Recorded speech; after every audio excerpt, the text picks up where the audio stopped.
This is going to take you through some of the things you need to be able to do to complete the dice task. So I've created a new sketch. I'm just going to call this, name this sketch dice, or let's just say face 1, right? And it was meant to be 50 by 50. So if I draw a rectangle, I can punch in 50, press tab, and then hit 50 again, and then I can finish this sketch. And then I've just pressed E on my keyboard, but I can come down and click on extrude there, and then select the profile I want to extrude, and then make it 5 mil thick. Then I might put a new sketch on that face and make this a 1. So if I move along there, see how I've got the triangle there, and come up this side, we've got the triangle, and then we should have 2 tracer dots.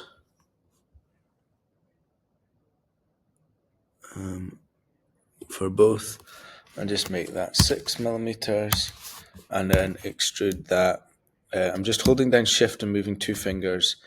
I pressed E on the keyboard to get this extrude menu up, and then if I click inside that circle, I can just, you see the direction of the arrow. If I change the direction of the arrow, it'll go to negative. Sorry, if I drag that down, it goes to -1, that's fine, and the operation is now cut. Okay, let's just do that. Whoops. Let's just finish the sketch. I didn't really mean to do that. I'm going to name that number 1. And then I'm going to create a new sketch. Whoops, didn't mean to do that. Create a new sketch on this face there. And I'm going to make this one, again, 50 by 50. And we'll call this face 2.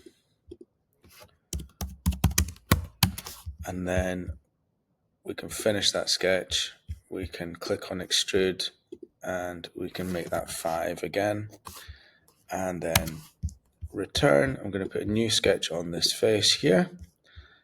And I'm just going to do 2 6 mils. Actually, I'm going to do 2, but I'm going to do them different sizes because I'm making it a little bit more interesting. And then I'm going to finish that sketch. And I'm going to click in here, click on extrude, click inside both those. And I know if I just make it -1, it'll go to cut. And we've got our 2 parts. Okay? Now, when you want to, maybe you've got all 6 parts, just make sure you name everything as always. And what you'll see here now is that we want to join those 2 together. So if I go up here and go to joint, it tells me I can't do any joining. Now, this is what I said in class. Because we've got bodies, let me just call that 1. And let's call that 2. Because we cannot join things that are bodies, what we need to do is click on bodies, secondary click, and create components from bodies. Now we've got part 1 and part 2. Can't move this because it's grounded. You see there's a little pin in it there. This one can be moved. Okay? So now we go up to assemble and go to joint.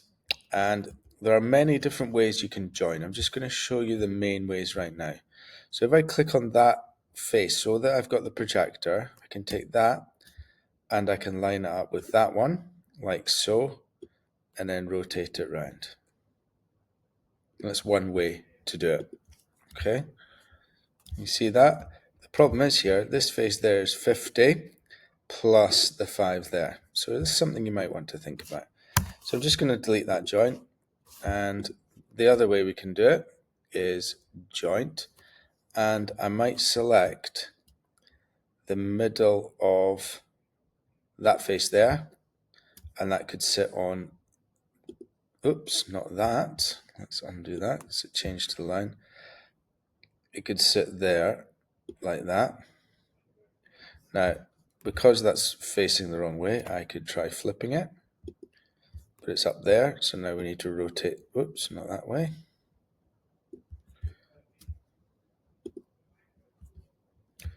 So that's not going to allow us to do that. So that's no good. Let's just cancel them both. that way can be useful, but really for this one it is just the center there. You might want to try and join them by, well, that's not going to work. That center there, it's the same thing as what I just did. But now you see I could actually rotate that around, and that could work. But to be honest, joining I find easiest is when we do our join and we join up the center of that line with another line. Okay, so there's a couple of things you need to think about: what face goes where, and how much would we have to reduce this part to make sure that it's a 50 square. I know Noe picked a clever way to do this, but there are many, many different ways, and this is just me figuring out or seeing what you can employ as your problem-solving skills. Good luck.